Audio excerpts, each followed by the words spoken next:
pregar, nem nada de consideração do pregador. Amados, a paz do Senhor. Amém. Estou feliz em estar revendo os irmãos. Hoje nós temos o nosso preletor que vai trazer a palavra. Para mim é uma alegria estar revendo ele entre nós. Mas nós vamos aproveitar e falar um pouquinho da palavra de Deus.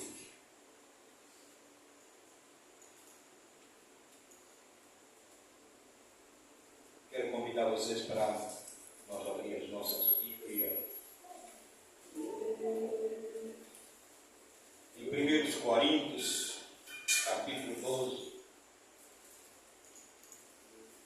Aleluia.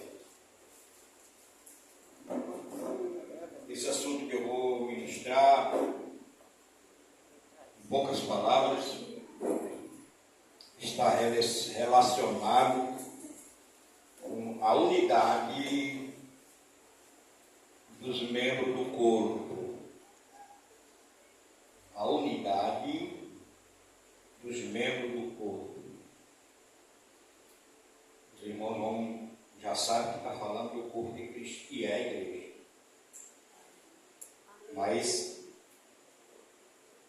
aqui nós falamos da união. Unidade é a união do corpo de Cristo, que é a igreja. Não existe igreja sem união. É por isso que muitas vezes tem trabalho que cresce e às vezes se acaba, porque existe uma tal de inveja miserável na vida de alguns que não faz parte da igreja, porque quem faz parte da igreja, irmão, sabe se unir, né? Quem faz parte da igreja de Cristo é unido. Então, no meio da igreja tem muito tipo de coisas que ontem a gente ministrou na doutrina sobre a igreja de Corinto mesmo. A igreja de Corinto era uma igreja muito grande. Em termos de, não estou dizendo de prédio, tem gente que pensa que a igreja é o prédio. Em termos de membros e congregados. E é por isso que eu estou falando aqui novamente no livro de Coríntios. Existia umas brigas tremendas dentro da igreja. Tinha aqueles que diziam assim, eu sou de Paulo, outro dizia eu sou de Apolo, outro dizia eu sou de Sila.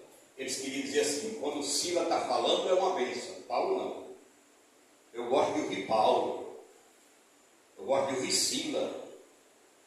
Aí Paulo disse, quem é Paulo, quem é Sila, quem somos nós?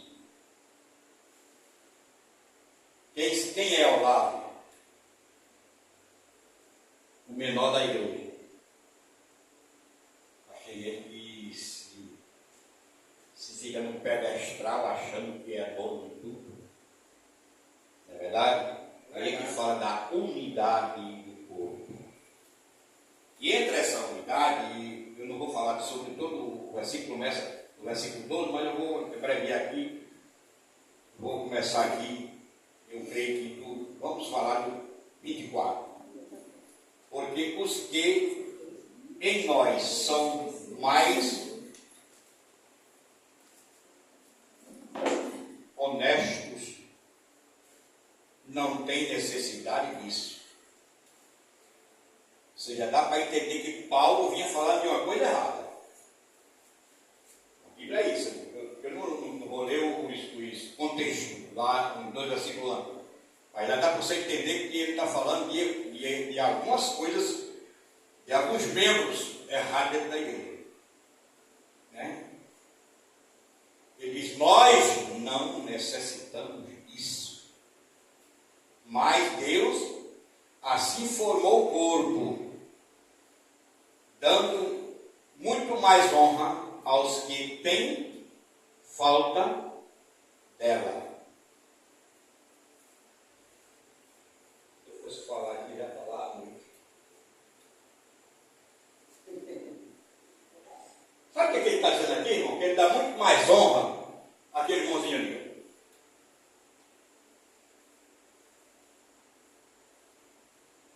Do que quer ser alguma coisa.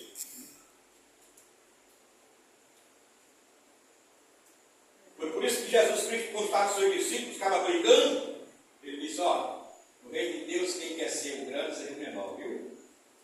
Acaba com essa discussão de você. Aí não vai dar para me falar nada não, eu quero rir.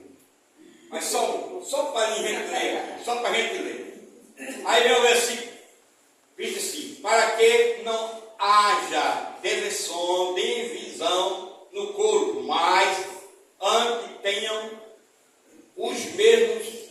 os membros igual, cuidando um dos outros. Olha, você sabe que você tem que cuidar do irmão.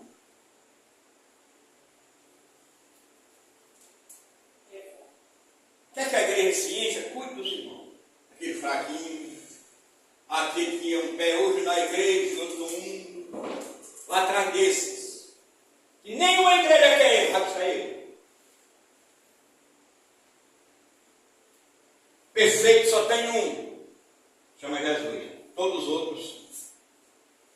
Todos os outros caíram em alguma falha. Amém? Dando de maneira que se um membro padece, todos os membros padecem com ele. E se um membro é honrado, todos os membros se regozijam com ele. Presta atenção no assunto que eu quero entrar isso aqui. Ora, vós sois o corpo de Cristo e seus membros em parte.